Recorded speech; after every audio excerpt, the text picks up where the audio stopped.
Shalom, selamat bergabung dalam program Baca Alkitab setiap hari. Saya berdoa semoga Bapak Ibu Saudaraku semua diberkati Tuhan melalui pendengaran dan perenungan firman Tuhan setiap hari. Selamat mendengar dan merenungkan. Tuhan Yesus memberkati.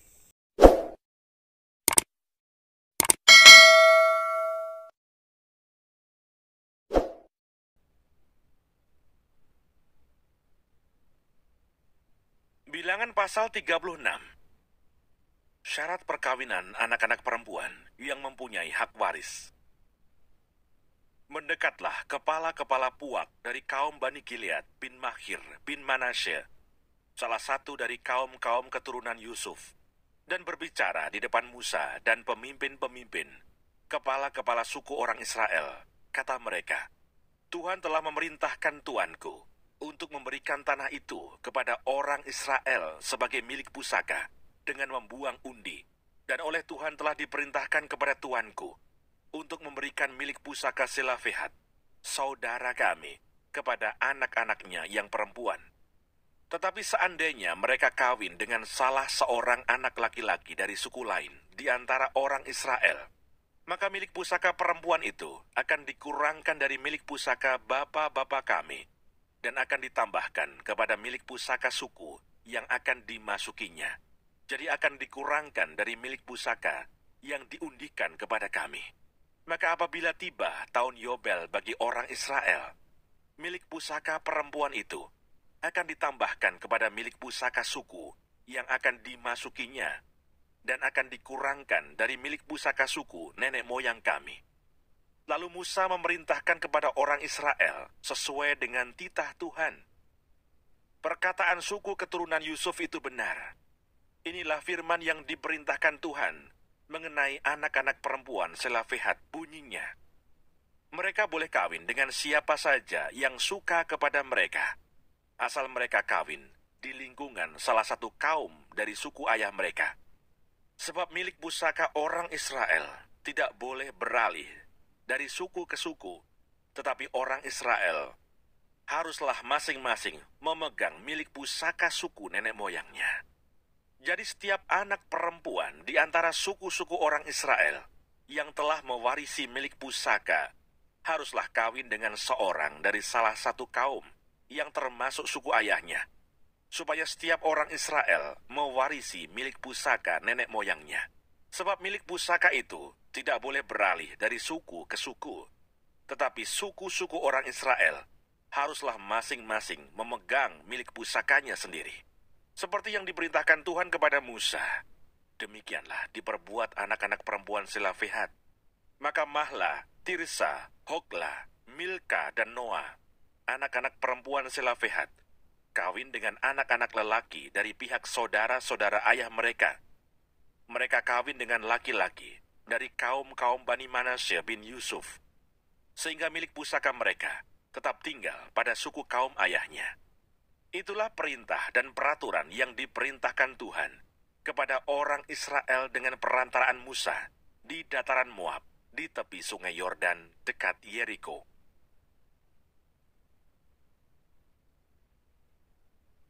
Kitab Ulangan. Ulangan pasal 1. Musa meriwayatkan pengalaman di Gunung Horeb. Inilah perkataan-perkataan yang diucapkan Musa kepada seluruh orang Israel di seberang sungai Yordan, di padang gurun, di Araba Yordan, di tentangan Suf, antara Paran dengan Tofel, Laban, Haserot, dan di Sahab. 11 hari perjalanan jauhnya dari Horeb sampai Kades Barnea, melalui jalan pegunungan Seir. Pada tanggal 1 bulan 11 tahun ke-40, berbicaralah Musa kepada orang Israel sesuai dengan segala yang diperintahkan Tuhan kepadanya demi mereka. Setelah ia memukul kalah Sihon, raja orang Amori yang diam di Hesibon, dan Og, raja negeri Basan yang diam di Asitarot, dekat Edri, di seberang sungai Yordan di tanah Moab, mulailah Musa menguraikan hukum Taurat ini, katanya. Tuhan Allah kita telah berfirman kepada kita di Horeb demikian. Telah cukup lama kamu tinggal di gunung ini. majulah, berangkatlah, pergilah ke pegunungan orang Amori, dan kepada semua tetangga mereka di Araba Yordan, di pegunungan, di daerah bukit, di tanah Negeb, dan di tepi pantai laut, yakni negeri orang Kanaan, dan ke gunung Libanon sampai Efrat, sungai besar itu. Ketahuilah, aku telah menyerahkan negeri itu kepadamu. Masukilah, dudukilah negeri yang dijanjikan Tuhan dengan sumpah kepada nenek moyangmu, yakni Abraham, Ishak, dan Yakub, untuk memberikannya kepada mereka dan kepada keturunannya. Riwayat pengangkatan hakim-hakim. Pada waktu itu, aku berkata kepadamu demikian, seorang diri aku tidak dapat memikul tanggung jawab atas kamu. Tuhan Allahmu telah membuat kamu banyak dan sesungguhnya, sekarang kamu sudah seperti bintang-bintang di langit banyaknya. Tuhan Allah nenek moyangmu, kiranya menambahi kamu 1000 kali lagi dari jumlahmu sekarang, dan memberkati kamu seperti yang dijanjikannya kepadamu.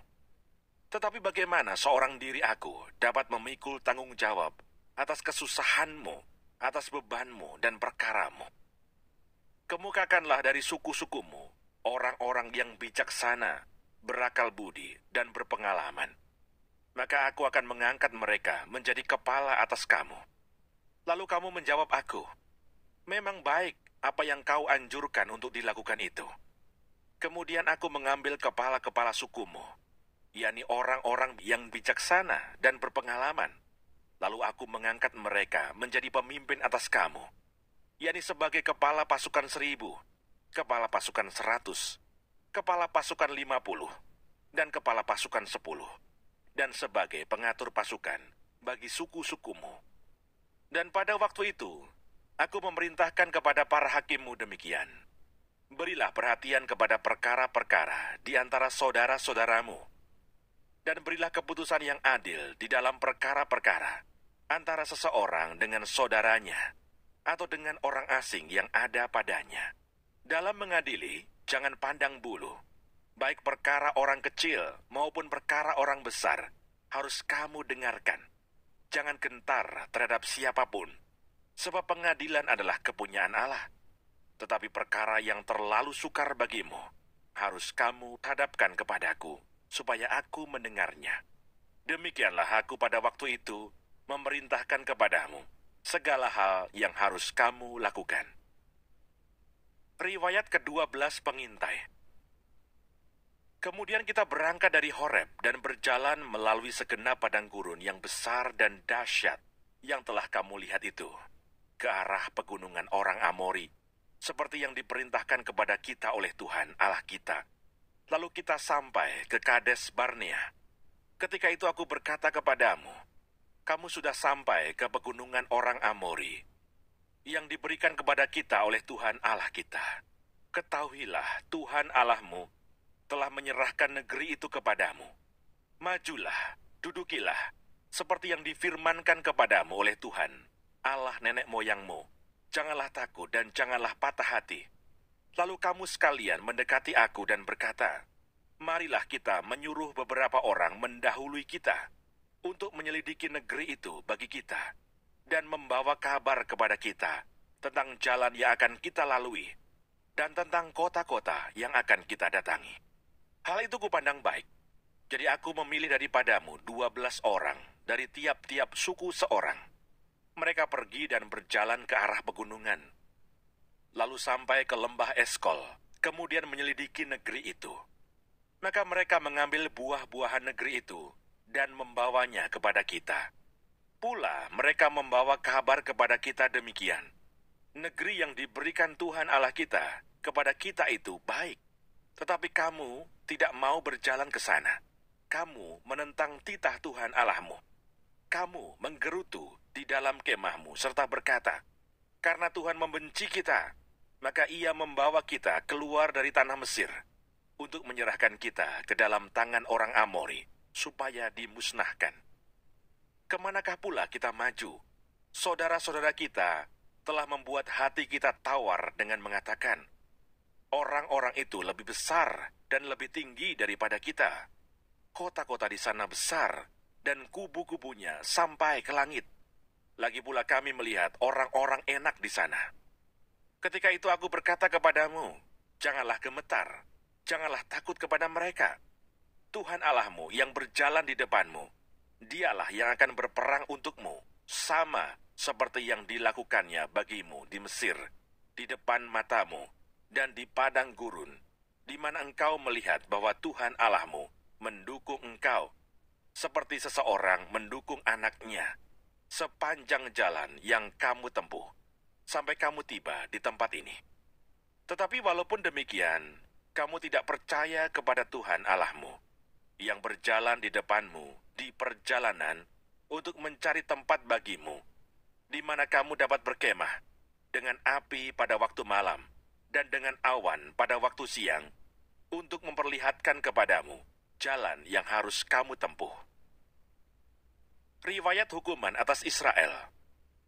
Ketika Tuhan mendengar gerutumu itu, ia menjadi murka dan bersumpah, tidak seorang pun dari orang-orang ini, angkatan yang jahat ini, akan melihat negeri yang baik, yang dengan sumpah kujanjikan untuk memberikannya kepada nenek moyangmu, kecuali Kaleb bin Yefune. Dialah yang akan melihat negeri itu, dan kepadanya dan kepada anak-anaknya akan kuberikan negeri yang diinjaknya itu, karena dengan sepenuh hati ia mengikut Tuhan. Juga kepadaku Tuhan murka oleh karena kamu, dan ia berfirman, juga engkau tidak akan masuk ke sana. Yosua bin Nun pelayanmu, dialah yang akan masuk ke sana. Berilah kepadanya semangat, sebab dialah yang akan memimpin orang Israel sampai mereka memiliki negeri itu. Dan anak-anakmu yang kecil, yang kamu katakan akan menjadi rampasan, dan anak-anakmu yang sekarang ini, yang belum mengetahui tentang yang baik dan yang jahat, merekalah yang akan masuk ke sana, dan kepada merekalah aku akan memberikannya, dan merekalah yang akan memilikinya. Tetapi kamu ini, baliklah, berangkatlah ke padang gurun, ke arah laut Teberau. Riwayat kegagalan serangan ke bagian selatan. Lalu kamu menjawab, katamu kepadaku, kami berbuat dosa kepada Tuhan. Kami mau maju berperang menurut segala yang diperintahkan kepada kami oleh Tuhan Allah kita. Dan setiap orang daripadamu menyandang senjata perangnya, sebab kamu menganggap mudah untuk berjalan maju ke arah pegunungan. Tetapi Tuhan berfirman kepadaku, katakanlah kepada mereka, janganlah kamu maju dan janganlah kamu berperang, sebab aku tidak ada di tengah-tengahmu. Nanti kamu terpukul kalah oleh musuhmu, dan aku berbicara kepadamu, tetapi kamu tidak mendengarkan. Kamu menentang titah Tuhan. Kamu berlaku terlalu berani dan maju ke arah pegunungan. Kemudian orang Amori yang diam di pegunungan itu keluar menyerbu kamu, dan mereka mengejar kamu seperti lebah, dan mengalahkan kamu dari Seir sampai Horma. Lalu kamu pulang dan menangis di hadapan Tuhan. Tetapi Tuhan tidak mendengarkan tangisanmu, dan tidak memberi telinga kepada suaramu. Demikianlah kamu lama tinggal di Kades, yakni sepanjang waktu kamu tinggal di sana.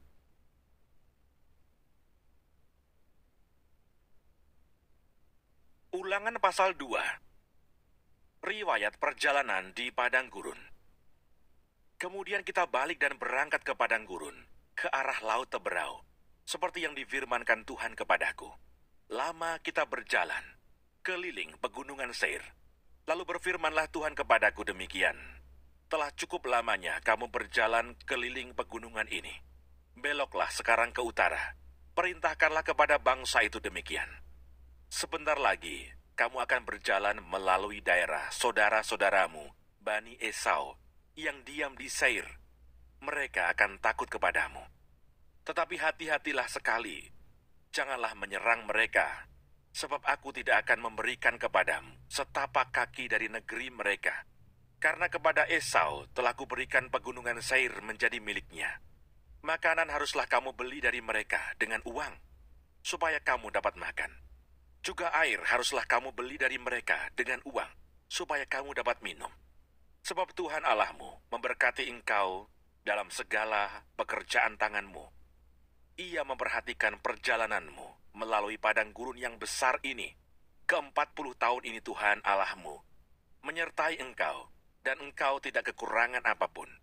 Kemudian kita berjalan terus, meninggalkan daerah saudara-saudara kita, Bani Esau, yang diam di Seir, meninggalkan jalan dari Araba Yordan, yakni dari Elat dan Ezion Geber. Sesudah itu kita belok dan berjalan terus ke arah padang gurun Moab. Lalu berfirmanlah Tuhan kepadaku, janganlah melawan Moab, dan janganlah menyerang mereka. Sebab aku tidak akan memberikan kepadamu apapun dari negerinya menjadi milikmu. Karena Ar telah kuberikan kepada Bani Lot menjadi miliknya. Dahulu orang Emim diam di sana, suatu bangsa yang besar dan banyak jumlahnya, tinggi seperti orang Enak. Mereka itu pun dikira orang Refaim, seperti juga orang Enak. Tetapi orang Moab menyebut mereka orang Emim. Dan dahulu di Seir diam orang Hori. Tetapi Bani Esau telah menduduki daerah mereka, memunahkan mereka dari hadapannya, lalu menetap di sana menggantikan mereka, seperti yang dilakukan orang Israel dengan negeri miliknya yang diberikan Tuhan kepada mereka. Jadi sekarang bersiaplah kamu, dan seberangilah sungai Seret. Lalu kita menyeberangi sungai Seret. Lamanya kita berjalan sejak dari Kades Barnea, sampai kita ada di seberang sungai Seret. Ada 38 tahun, sampai seluruh angkatan itu, yakni prajurit, habis binasa dari perkemahan, seperti yang dijanjikan Tuhan dengan sumpah kepada mereka. Dan tangan Tuhan juga melawan mereka untuk menghamburkan mereka dari perkemahan, sampai mereka habis binasa. Maka ketika dari bangsa itu telah habis binasa semua prajurit, berfirmanlah Tuhan kepadaku, pada hari ini engkau akan berjalan melintasi perbatasan Moab, yakni Ar. Maka engkau sampai ke dekat Bani Amon. Janganlah melawan mereka, dan janganlah menyerang mereka. Sebab aku tidak akan memberikan kepadamu apapun dari negeri Bani Amon itu menjadi milikmu. Karena aku telah memberikannya kepada Bani Lot menjadi miliknya. Negeri ini pun dikira negeri orang Refaim.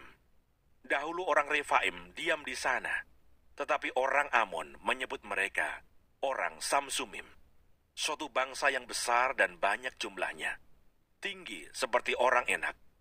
Tetapi Tuhan telah memunahkan mereka dari hadapan Bani Amon, sehingga orang-orang ini menduduki daerah mereka dan menetap di sana menggantikan mereka.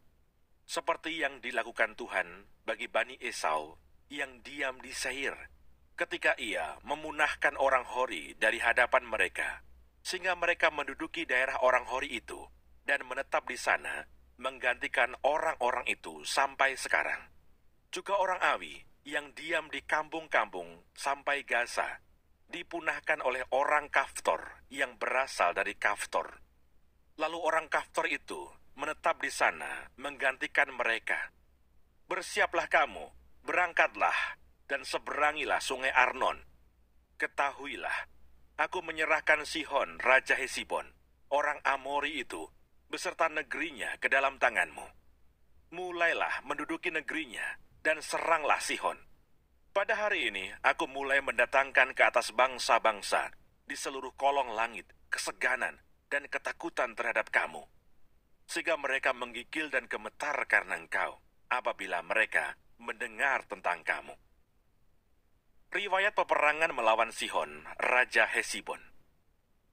Kemudian aku menyuruh utusan dari padang gurun Kedemot kepada Sihon, Raja Hesibon, menyampaikan pesan perdamaian. Bunyinya, izinkanlah aku berjalan melalui negerimu. Aku akan tetap berjalan mengikuti jalan raya, dengan tidak menyimpang ke kanan atau ke kiri. Jualah makanan kepadaku dengan bayaran uang, supaya aku dapat makan. Dan berikanlah air kepadaku, ganti uang, supaya aku dapat minum. Hanya izinkanlah aku lewat dengan berjalan kaki, seperti yang diperbuat kepadaku oleh Bani Esau yang diam di Seir, dan oleh orang Moab yang diam di Ar, sampai aku menyeberangi sungai Yordan, pergi ke negeri yang diberikan kepada kami oleh Tuhan Allah kami. Tetapi Sihon Raja Hesibon tidak mau memberi kita berjalan melalui daerahnya. Sebab Tuhan Allahmu membuat dia keras kepala dan tegar hati dengan maksud menyerahkan dia ke dalam tanganmu, seperti yang terjadi sekarang ini. Lalu Tuhan berfirman kepadaku, ketahuilah, aku mulai menyerahkan Sihon dan negerinya kepadamu. Mulailah menduduki negerinya supaya menjadi milikmu. Kemudian Sihon dan seluruh tentaranya maju mendatangi kita untuk berperang dekat Yahas. Tetapi Tuhan Allah kita menyerahkan dia kepada kita, sehingga kita mengalahkan dia dengan anak-anaknya dan seluruh tentaranya. Pada waktu itu, kita merebut segala kotanya dan menumpas penduduk setiap kota, laki-laki dan perempuan serta anak-anak. Tidak ada seorang pun yang kita biarkan terluput. Hanya hewan kita rampas bagi kita sendiri, seperti juga jarahan dari kota-kota yang telah kita rebut. Mulai dari Aroer di tepi sungai Arnon dan kota di lembah itu, sampai Gilead, tidak ada kota yang bentengnya terlalu kuat bagi kita. Sebab Tuhan Allah kita menyerahkan semuanya kepada kita. Hanya negeri Bani Amon tidak engkau dekati, baik sungai Yabok sepanjang tepinya, maupun kota-kota di pegunungan, tepat seperti yang dilarang Tuhan Allah kita.